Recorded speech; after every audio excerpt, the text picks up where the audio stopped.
She's been watching the proceedings along with us. She's the associate political science professor at Purdue University. Nadia, let's get your initial reaction here. I think in the conversations that we've been having over the last while here, several days, even weeks, so it's not surprising, but certainly very interesting now seeing the outcome considering what led to this point.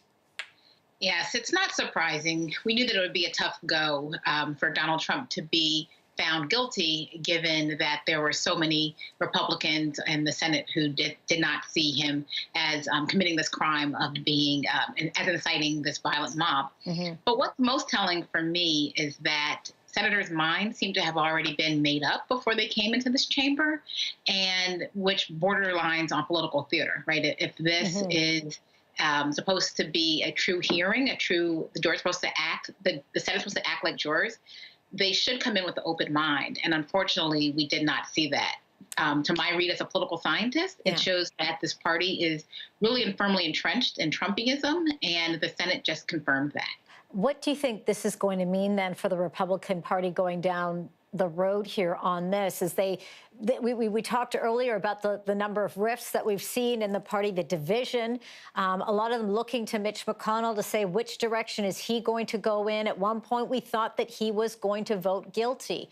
That clearly obviously changed, didn't happen today. He voting not guilty. So, your thoughts in terms of what that means for the party that we see as still somewhat fractured, now looking to sort of make amends over the next 4 years and get back into office.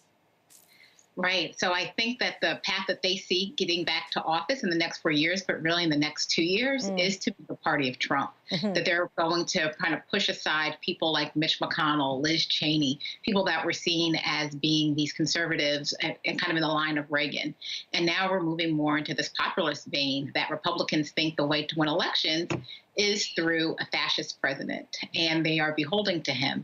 And so perhaps Mitch McConnell is saying, I have 6 years left. I just won this election.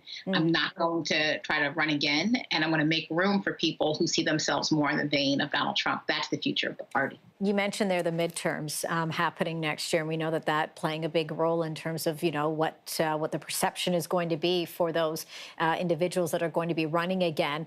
Talk to me about that significance a little bit more and the influence of Donald Trump on all of that.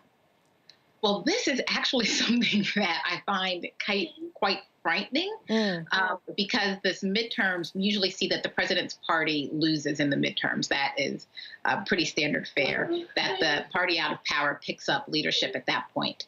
But those that will probably pick up power will be people in the likeness of a Marjorie Taylor Greene, will be more so in the kind of line of people that are beholden to Trump and not necessarily have policy preferences.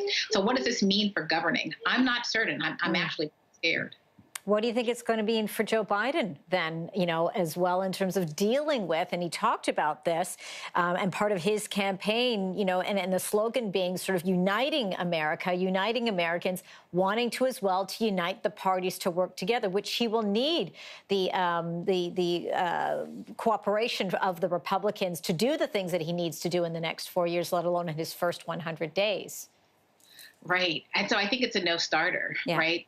I think the writing on the wall is that the Biden administration needs to push as much through during these 2 years while they have control of the House and the Senate.